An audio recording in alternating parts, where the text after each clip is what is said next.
Hey everyone, welcome to another episode of Mainstream Mondays. I'm already forgetting the name of my own series, but I just started this last week. This series is just going to be for sort of focusing on more mainstream movies.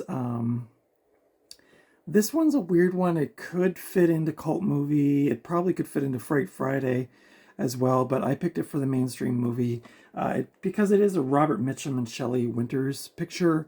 It is really dark, and it didn't do well at the box office or with the critics.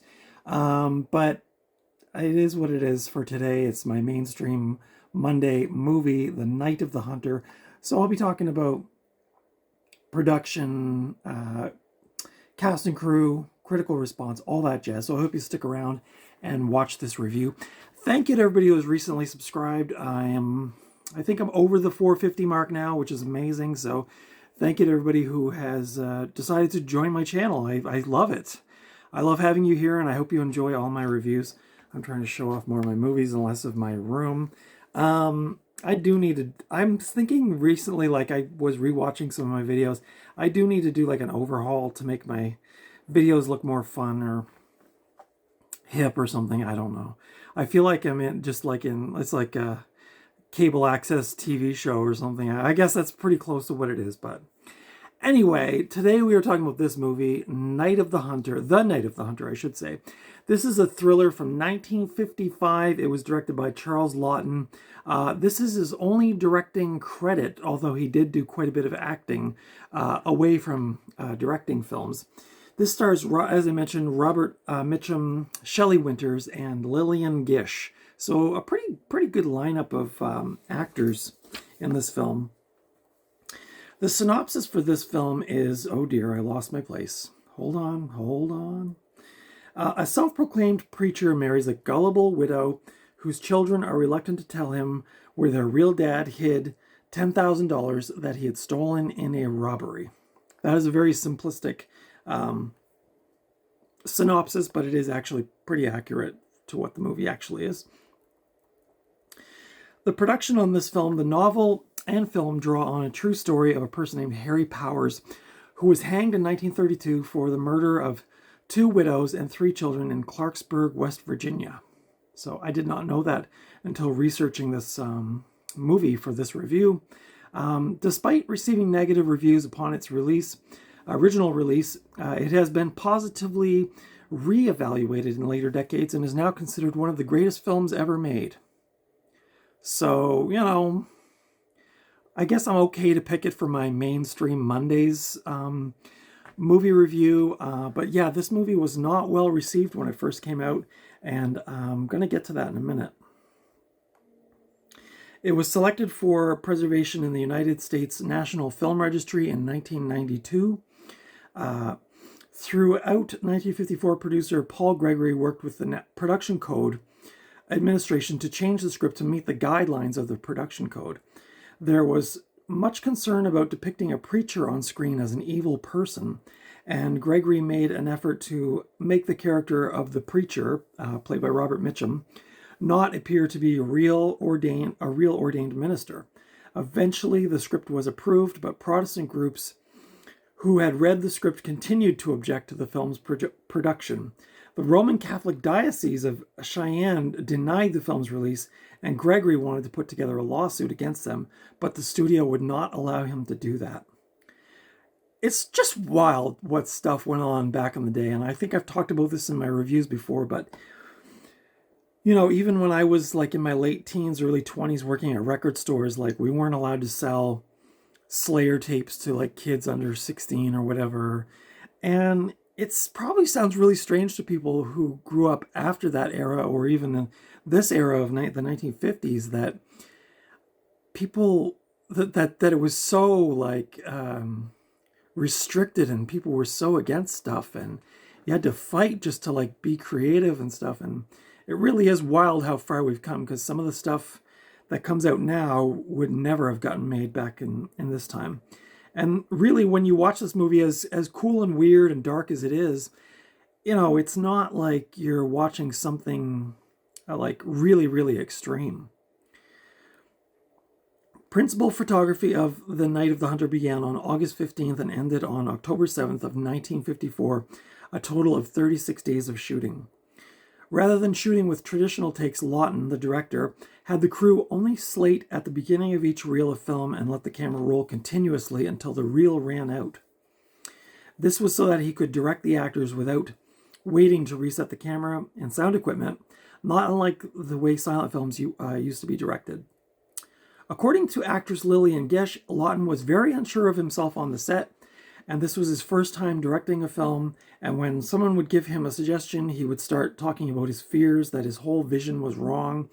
Laughton's directing style was supportive and respectful of the actors' input, and so several of the actors have said that it was among their favorite professional experiences.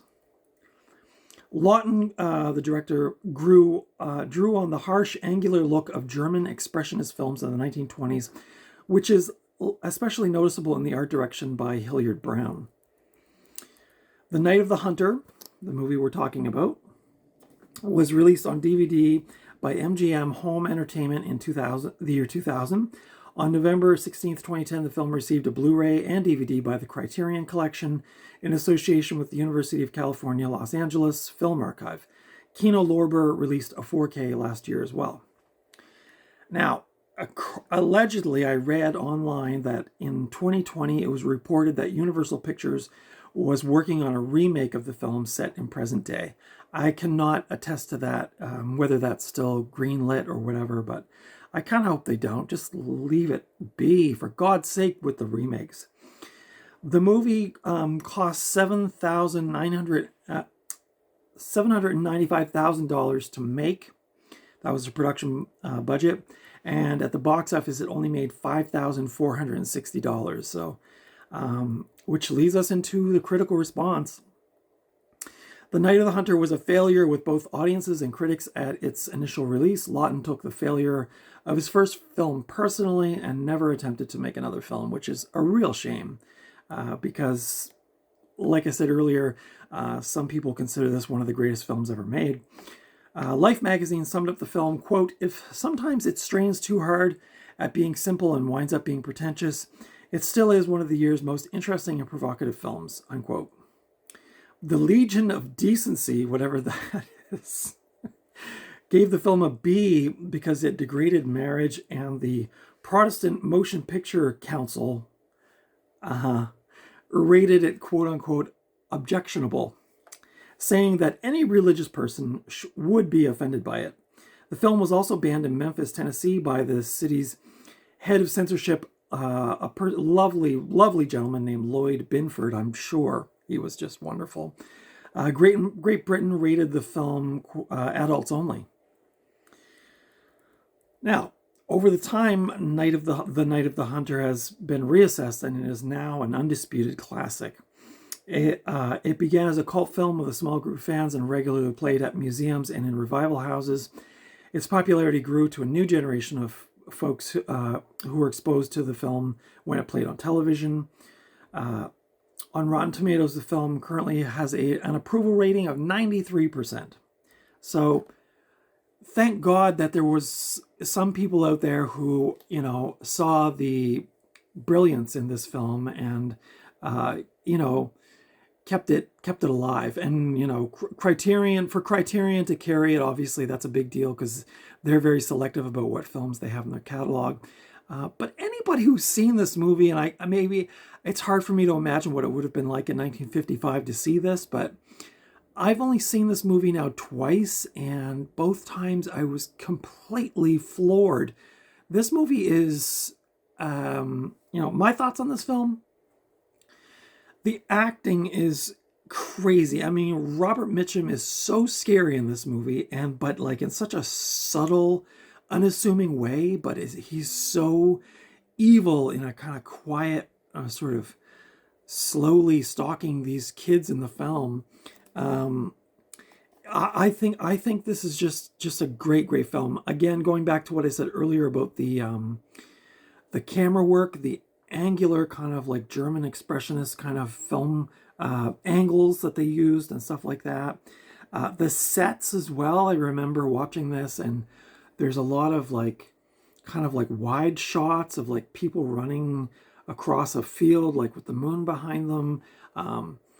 Just a really, really, really cool movie. I'm not a big fan of like old movies. Um, I like Psycho and things like that, but I don't tend to watch a lot of older movies. It's something kind of a blind spot for me.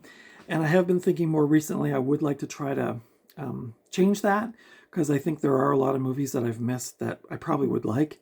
The movie Dark Passage is another one that I saw on cable a couple years ago, and that movie totally freaked me out, and I loved it. So I know there's some in my that are kind of a blind spot for me. So, but Night of the Hunter, I mean, this is Robert Mitchum.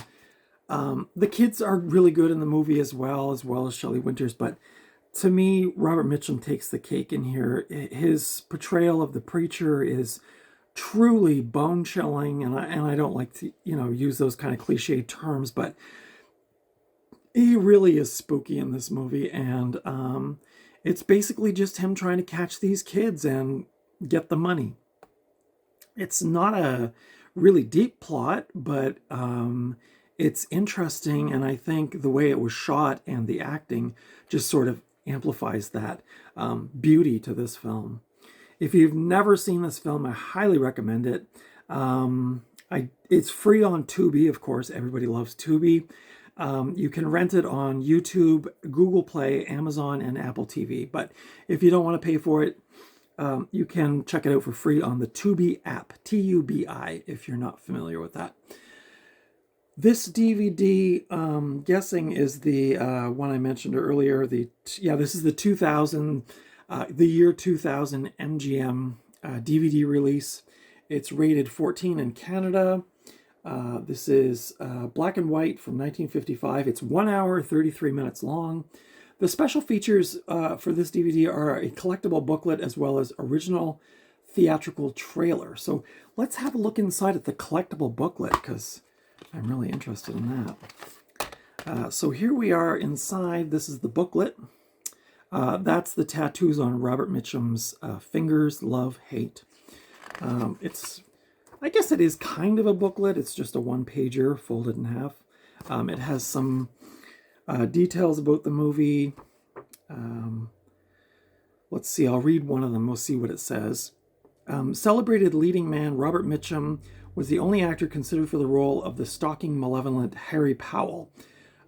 Offering the part to Mitchum, Laughton explained that the character was a vile, sadistic man. So, yeah, clearly a very intentional casting choice with Robert Mitchum. And Robert Mitchum is, I mean, I'm not going to lie, anything that I've seen him in, I think he's kind of terrifying. There's the inside of the DVD for all you physical media nerds. There's this picture of Robert Mitchum from the film.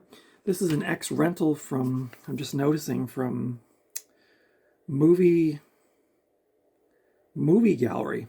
Does anyone know that rental facility?